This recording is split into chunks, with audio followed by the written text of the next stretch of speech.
আজকে আমরা পড়ব ফেনলের রাসায়নিক বিক্রিয়া সমূহ। ফেনলের সংকেত তোমরা প্রত্যেকেই জানো, বেনজিন রিং। বেনজিন রিংয়ের মাথায় কি গ্রুপ আছে? OH group. যেহেতু দেখো OH গ্রুপ আছে, আর এই OH গ্রুপের আমরা কি জানি, ও হচ্ছে ইলেকট্রোনেগেটিভ আর হাইড্রোজেন হচ্ছে ইলেকট্রোপজিটিভ।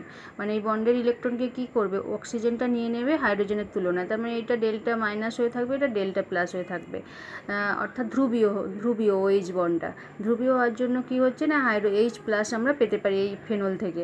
অর্থাৎ ফার্স্ট আমরা রাসায়নিক ধর্মে যেটা পড়বো, ফেনলের অম্লধর্মিতা, যে এর অম্লধর্মিতা কতটা, বা এ কতটা অম্লধর্মিতা প্রদর্শন করে।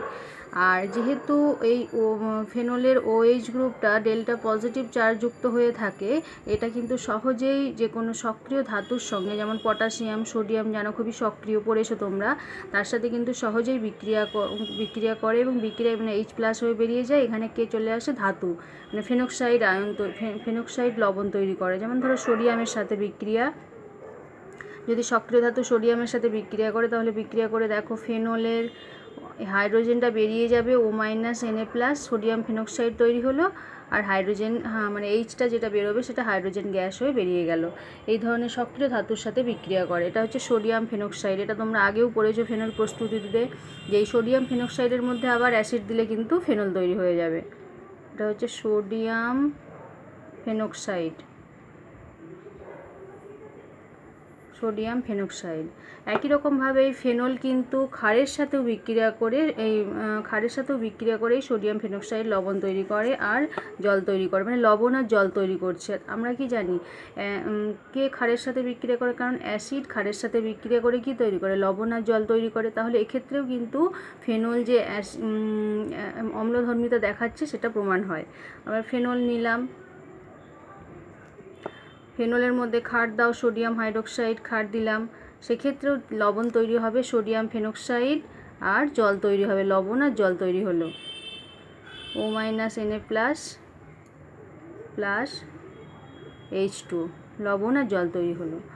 আর এই যে লেখাটা লিখছি, যখন মাথায় যখন আমরা কোনো গ্রুপ লিখছি, যে গ্রুপের সাথে কিন্তু এই রিংটা যুক্ত আছে সেটা কিন্তু সঠিকভাবে উল্লেখ করতে হবে। যে আমি যদি এরকম লিখে দিতাম সেটা কিন্তু ভুল লেখা হতো। অনেকে তোমরা লিখছো এইভাবে, এরকম Na, যে কোনো জায়গায় Na এরকম লিখে দিতাম, O-Na+, এটা কিন্তু ভুল লেখা হলো, কারণ অক্সিজেনের সাথে এই রিংটা যুক্ত হয়ে আছে। এইভাবে এইটা যদি লিখতাম, এটা কিন্তু ভুল লেখা। সেটা কিন্তু ঠিকঠাক কেয়ারফুলি লিখতে হবে, যে কার সাথে যুক্ত আছে রিংটা, সেই ওই পরমাণুটা বা ওই অ্যাটমটার সাথে কিন্তু যুক্ত বন্ডটাকে দেখাতে হবে।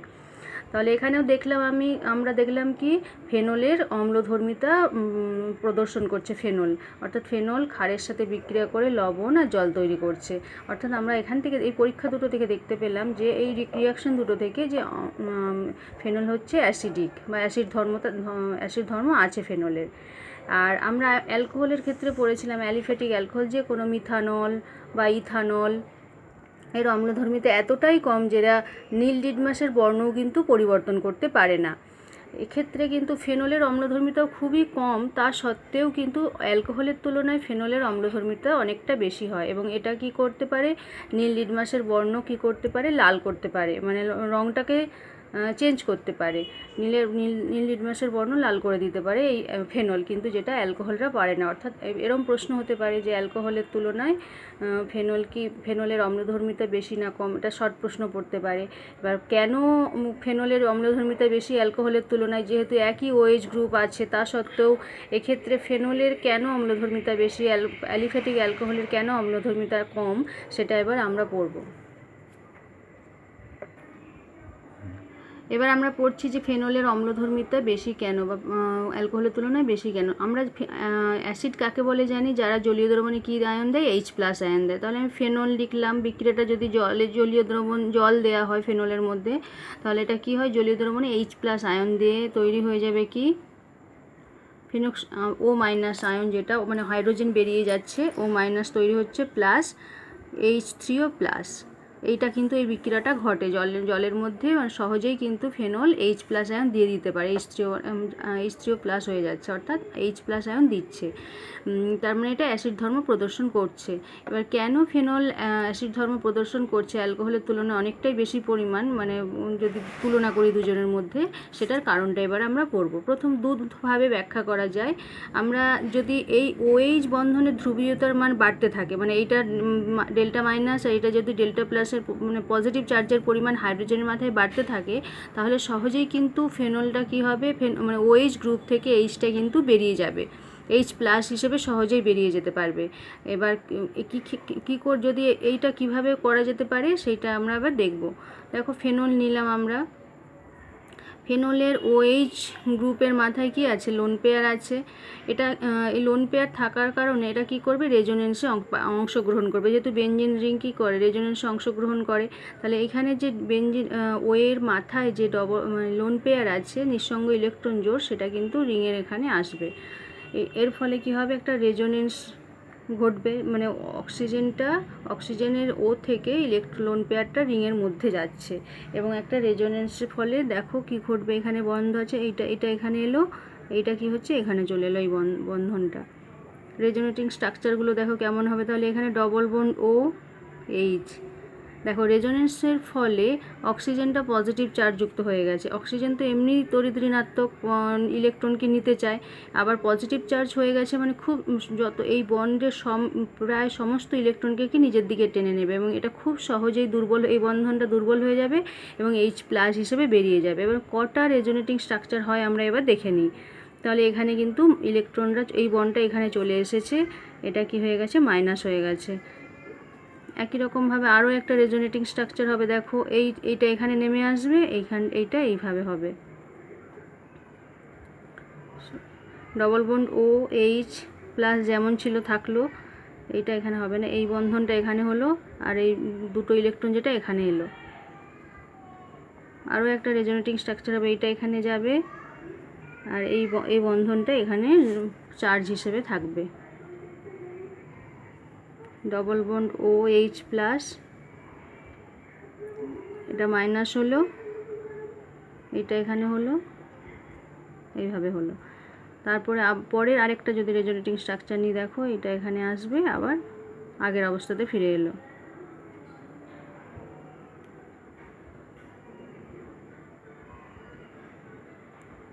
OH এখানে এখানে তাহলে দেখো এতগুলো রেজোনেটিং স্ট্রাকচার পেলাম। আর এই একটা ফেনল মানে কি, এই সমস্ত স্ট্রাকচারের একটা হাইব্রিড রেজোনেটিং স্ট্রাকচারটাই হচ্ছে ফেনলকে। কারণ তোমরা জানো যে বেনজিনের একটা স্ট্রাকচার দিয়ে তার সব ধর্ম ব্যাখ্যা করা যায় না, তাই রেজোনেটিং স্ট্রাকচার নিতে হয়। 1 2 3 4 5 5টা স্ট্রাকচারের মধ্যে দেখো 3টে স্ট্রাকচারেই দেখো অক্সিজেনের মধ্যে পজিটিভ চার্জ আছে। তার মানে কি এই বন্ধনটা কি দুর্বল হয়ে যাবে এবং H+ খুব সহজেই বেরিয়ে যাবে। এই জন্য কিন্তু ফেনল অনেকটাই মানে বেশি পরিমাণে অ্যাসিডিক কার তুলনায়, অ্যালকোহলের তুলনায়। যেখানে অ্যালকোহলে কিন্তু এরকম রেজোনেন্সে অংশগ্রহণের কোনো জায়গা নেই, যেটা ফেনলের রেজোনেটিং স্ট্রাকচার হওয়ার ফলে বা রেজোনেন্স হওয়ার ফলে কি হচ্ছে, অক্সিজেনটা পজিটিভ চার্জ হয়ে যাচ্ছে। তাই জন্য ফেনল কিন্তু অ্যাসিডিক কার তুলনায় অ্যালকোহলের তুলনায় বেশি অ্যাসিডিক। এবার আরেকটা অন্যরকমভাবে ব্যাখ্যা করা যায় যে ফেনলের অ্যাসিডিটিটা বেশি কেন, বিকল্প পদ্ধতি বলতে পারো। সেক্ষেত্রে কি, এই ফেনক্সাইড আয়ন যেটা তৈরি হচ্ছে তার স্থায়িত্ব যদি বেশি হয়, সেক্ষেত্রেও কিন্তু বিক্রিয়াটা ঘটবে। ধরো এই ফেনল জলের সাথে বিক্রিয়া করে কি তৈরি করছে, ফেনক্সাইড আয়ন আর H3O+ মানে হাইড্রোক্সোনিয়াম আয়ন তৈরি হচ্ছে। এবার এটা যদি খুব স্টেবল না হয়, কিন্তু এই বিক্রিয়াটা কিন্তু ঘটবে না। এটার স্টেবিলিটি যত হাই হবে, এই বিক্রিয়াটা কিন্তু তত তাড়াতাড়ি ঘটবে। অর্থাৎ এই যে ফেনল যে অ্যাসিডিক, সেটা আমরা একটা বললাম কি, ফেনলের এই OH বন্ধনটা কি হচ্ছে, ধ্রুবীয় হয়ে যাচ্ছে এই রেজোনেন্সের ফলে, সেটা একটা কারণ। আর একটা বিকল্প কারণ বলতে পারো তোমরা, এর স্টেবিলিটি যত হাই হবে তত কিন্তু এই বিক্রিয়াটা ঘটবে, মানে সম্মুখমুখী বিক্রিয়াটা বেশি ঘটবে, অর্থাৎ সহজেই H+ আয়ন দান করবে যদি এই আয়নটা স্টেবল হয়, যেটাকে আমরা বলি দুর্বল ক্ষার বলা হচ্ছে। তাহলে এই OH যেটা ফেনক্সাইড আয়ন, সেটা কি দেখো, সেটা তার ক্ষেত্রেও কিন্তু রেজোনেন্স হয়।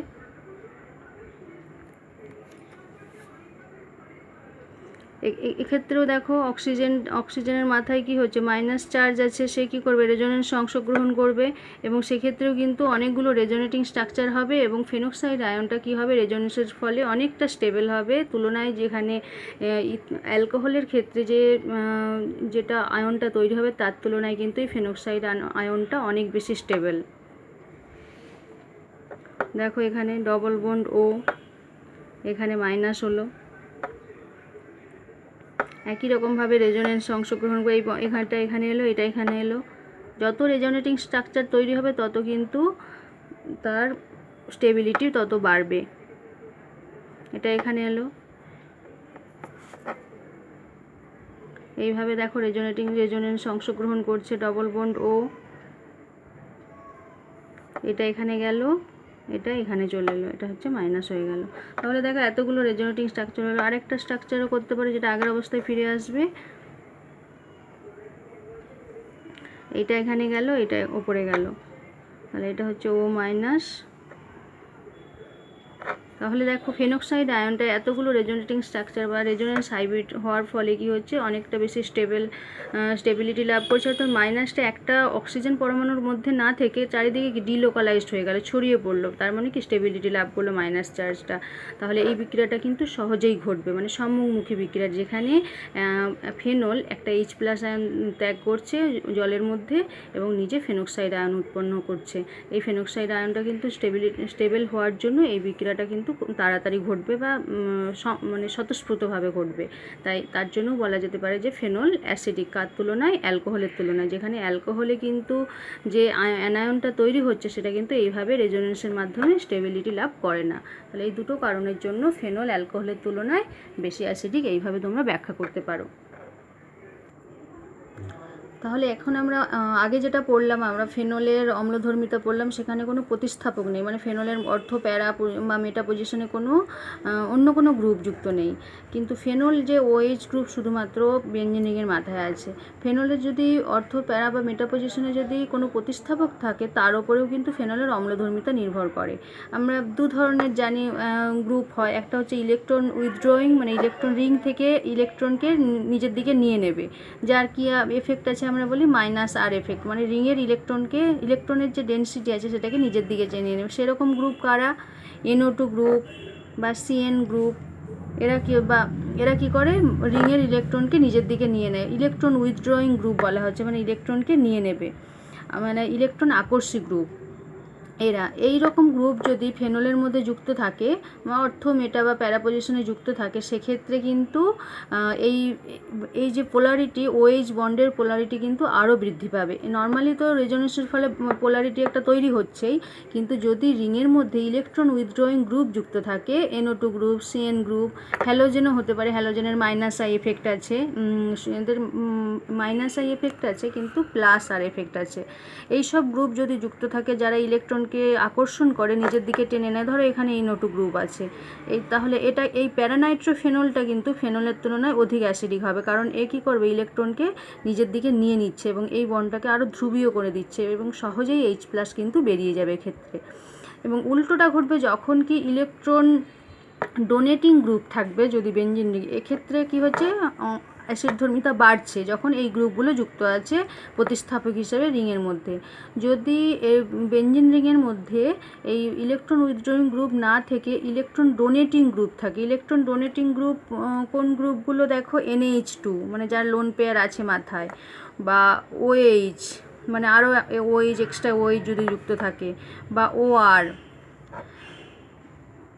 এই গ্রুপগুলো যদি, বা R মানে অ্যালকিল গ্রুপ, এই গ্রুপগুলো যদি যুক্ত থাকে, এটা হচ্ছে অ্যালকিল গ্রুপ, OR মানে ইথার গ্রুপ, এরম গ্রুপ যদি যুক্ত থাকে, OH গ্রুপ, NH2 গ্রুপ, যারা ইলেকট্রনকে ডোনেট করে, মানে রিংকে ইলেকট্রন দেবে, ধরো এখানে OH আছে, এখানে NH2 গ্রুপ আছে, তাহলে এই যে এর লোন পেয়ার আছে এটা কিন্তু সহজে একে দেবে, তাহলে এর ধ্রুবীয়তাটাকে কিন্তু রিংয়ের কী হচ্ছে, ইলেকট্রন ডেনসিটি বাড়ছে এবং এর কী করছে, এই যে এখানে যে ধ্রুবীয়তা, যেটা ডেল্টা মাইনাস ডেল্টা প্লাস হচ্ছিল এবং H+ হিসেবে সহজে বেরিয়ে যাচ্ছিল, যত ধ্রুবীয়তাটা বাড়বে তত কি সহজে H+ হিসেবে মানে বেরিয়ে যেতে পারবে।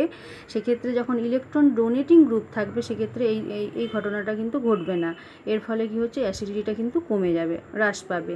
এক্ষেত্রে বৃদ্ধি পাবে ইলেকট্রন উইথড্রয়িংয়ের ক্ষেত্রে অ্যাসিডিটিটা বৃদ্ধি পাবে, কিন্তু রিংয়ের মধ্যে যদি ইলেকট্রন ডোনেটিং গ্রুপ যুক্ত থাকে সেক্ষেত্রে কিন্তু অ্যাসিডিটিটা বা অম্লধর্মিতাটা কী হবে, কমে যাবে বা হ্রাস পাবে। এখান থেকে কিন্তু অনেক রকমের প্রশ্ন হয় যে কেন এটার অম্লধর্মিতা বেশি কিন্তু এটার ধরো অ্যামিনোফেনলের ক্ষেত্রে কেন অম্লধর্মিতা কম, ব্যাখ্যা করো। তখন কিন্তু এই কারণ দিয়ে ব্যাখ্যা করতে হবে। এবার ফেনলের রাসায়নিক বিক্রিয়া আমরা পড়ব, যেটা অ্যাসিড ক্লোরাইড এবং অ্যানহাইড্রাইডের সঙ্গে বিক্রিয়া। তাহলে ফেনলের সাথে অ্যাসিড ক্লোরাইড আমরা আগেই অ্যালকোহলের সাথে অ্যাসিড ক্লোরাইডের বিক্রিয়া তোমরা পড়েছো। অ্যাসিড ক্লোরাইডের বিক্রিয়া সেখানে কী তৈরি হচ্ছিল, এস্টার তৈরি হচ্ছিল। এক্ষেত্রেও ঠিক তাই একই রকম হবে। ফেনল মানে হাইড্রোজেনটা বেরিয়ে গিয়ে সেখানে তৈরি হয়ে যাবে কি, অ্যাসিড ক্লোরাইড দিলাম CH3COCl, অ্যাসিটাইল ক্লোরাইড যেটা। তাহলে এটাকে অ্যাসিটাইলেশন বলা হয়, বিক্রিয়াটাকে অ্যাসাইলেশন বলা হচ্ছে, কারণ এই COCH3টাকে অ্যাসাইল গ্রুপ বলা হচ্ছে। এটা হাইড্রোজেনটা বেরিয়ে গিয়ে এখানে কি COCH3 যুক্ত হয়ে যাবে, তাই বিক্রিয়াটাকে অ্যাসাইলেশন বলা হয়। ফেনলের মধ্যে অ্যাসিড ক্লোরাইড দিলাম অ্যাসাইলেশনের জন্য, অ্যাসিড ক্লোরাইড দিতে এবং পিরিডিনের উপস্থিতি, তোমরা এই বিক্রিয়া পড়েছো আগেই পিরিডিনের প্রেজেন্সে। তাহলে কি হবে, এখান থেকে ক্লোরিন আর এখান থেকে হাইড্রোজেন বেরিয়ে যাবে, আর ওই হাইড্রোজেনের জায়গায় কি এই COCH3 গ্রুপটা, অ্যাসাইল গ্রুপটা প্রবেশ করবে। তাহলে OCOCH3, এটাও কিন্তু এস্টারই তৈরি হচ্ছে, ফিনাইল এস্টার দেখো, আর এখানে HCl তৈরি হবে। তাহলে এই বিক্রিয়াটাকে বলা হচ্ছে কি, অ্যাসাইলেশন বিক্রিয়া। একই রকমভাবে যদি আমরা অ্যাসিড অ্যানহাইড্রাইড দিই সেক্ষেত্রেও কিন্তু এই একই প্রোডাক্ট তৈরি হবে। দেখো ফেনল নিলাম, ফেনলের মধ্যে অ্যাসিটিক অ্যানহাইড্রাইড সংকেত তোমরা আগে পড়িয়েছি আগেই, CH3 C double bond O C double bond O CH3, acid anhydride. এক্ষেত্রে কী দিতে হবে, গাঢ় সালফিউরিক অ্যাসিড দিতে হবে, কয়েক ফোঁটা গাঢ় সালফিউরিক অ্যাসিড, গাঢ় H2SO4, অথবা সোডিয়াম অ্যাসিটেটও দিতে পারো। গাঢ় সালফিউরিক অ্যাসিড দিতেই তাহলে কি হবে, এখানে ফেনল OH, এক্ষেত্রেও ঠিক কী হবে, এখানে হাইড্রোজেনটা বেরিয়ে যাবে, আর এই হাইড্রোজেন, এখানের এই হাইড্রোজেন আর এখানের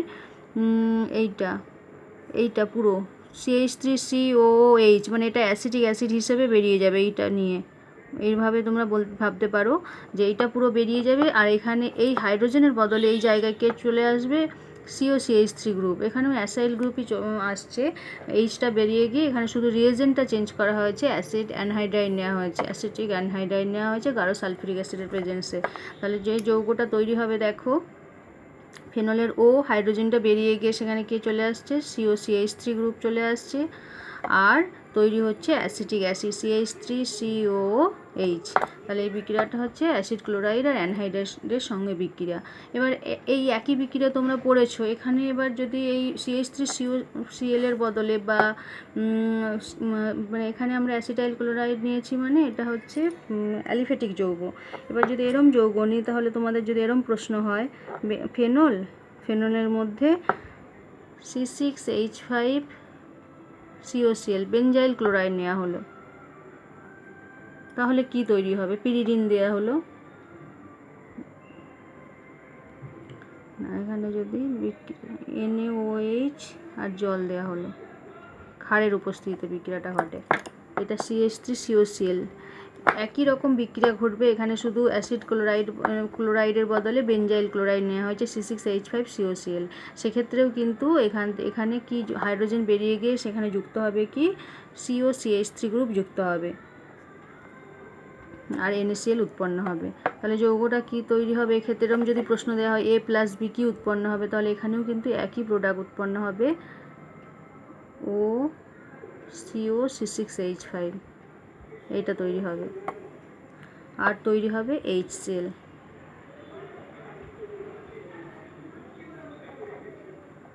এখান থেকে হাইড্রোজেন আর এখান থেকে ক্লোরিন নিয়ে HCl তৈরি হবে।